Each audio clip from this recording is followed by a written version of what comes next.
pour ceux qui ne me connaissent pas encore, je suis Laurie de Grise, Love Coach et constellatrice familiale, organisatrice d'événements de bien-être et de rencontres. Aujourd'hui, je vais vous parler des 5 langages de l'amour de Gary Chapman.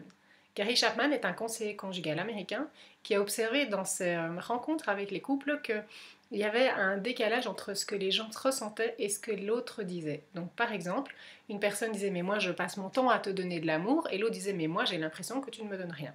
Donc il a analysé un peu ça pour voir qu'est-ce qui se passait dans le fait que le donner-recevoir n'était manifestement pas sur la même longueur d'onde et il a découvert que nous avions 5 langages d'amour.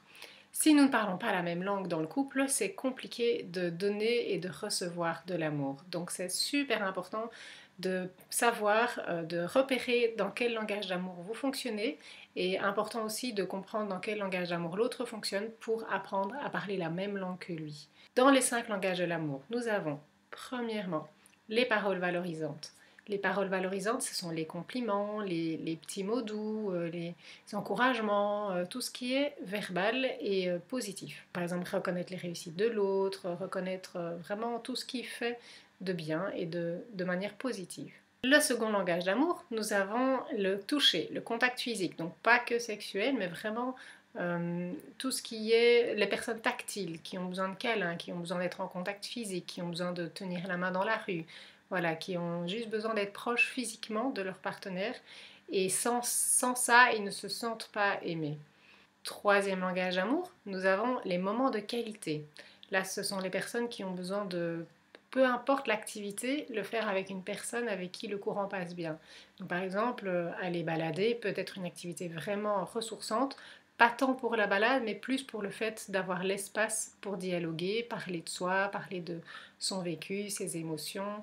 Donc vraiment des conversations qui vont avoir un contenu, qui vont être intéressantes, qui vont faire parler de soi, échanger l'un et l'autre, par exemple au restaurant, les yeux dans les yeux. Voilà, c'est tout ce qui est prendre du temps pour l'autre et vraiment un temps de qualité avec l'autre. Le quatrième langage d'amour concerne les cadeaux et les petites attentions.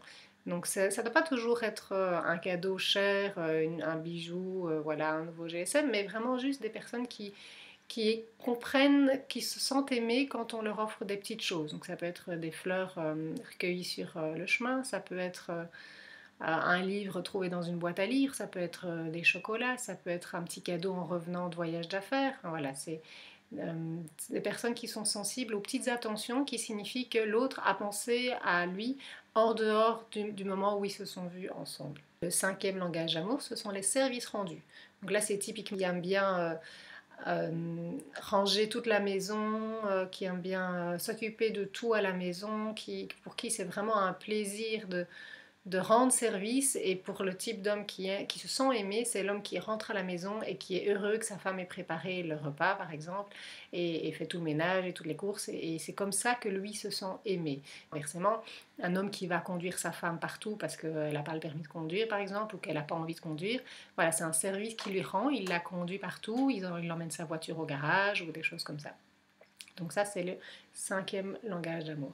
Alors nous avons tous un langage d'amour clairement préférentiel, voire deux. Donc c'est intéressant d'observer quels sont vos deux langages d'amour et de pouvoir en parler avec votre partenaire ou lors d'un rendez-vous amoureux pour identifier si vous avez la même manière de parler. Parce que c'est très difficile pour quelqu'un qui ne perçoit pas la même chose que vous, de comprendre que vous lui montrez des marques d'amour. Donc par exemple, si vous rendez des services et l'autre vous dit mais tu m'aimes pas parce qu'en fait l'autre il a besoin de compliments, ben voilà, là il y a un décalage entre le fait que vous vous donnez de l'amour et l'autre ne ressent pas l'amour que vous donnez. Généralement, c'est quand même construit dans l'enfance, donc la manière dont vos parents ont pris soin de vous ou vous montrez leur amour, la plupart du temps, ça peut être justement l'inverse. Vous pouvez avoir eu l'impression d'être en manque d'amour de votre famille parce qu'elle ne parlait pas le même langage d'amour que vous. C'est important de savoir quel langage d'amour votre partenaire a pour pouvoir vous adapter à lui, donc pour pouvoir lui offrir ce dont il a besoin de la manière dont il en a besoin. Évidemment, il y a des choses avec lesquelles on est plus confortable, donc si vous êtes un tactile, peut-être que les compliments c'est très compliqué pour vous. Donc c'est important de pouvoir en discuter pour pouvoir dire avec votre partenaire, ben voilà, moi c'est quand je te prends dans les bras que je te montre mon amour, toi j'entends bien que c'est quand je te fais des compliments que tu te sens aimé, donc en tout cas prends note que quand je te prends dans les bras c'est ma manière de te montrer mon amour, et je vais prendre note que je vais faire attention à te faire beaucoup plus de compliments, même si c'est pas spontané chez moi, mais pour que tu te sentes aimé. Voilà, dites-moi en commentaire quel est votre langage d'amour et comment vous avez réglé ça au niveau de votre couple, et si c'est facile ou difficile, n'hésitez pas à me dire ce qu'il en est pour vous. À bientôt!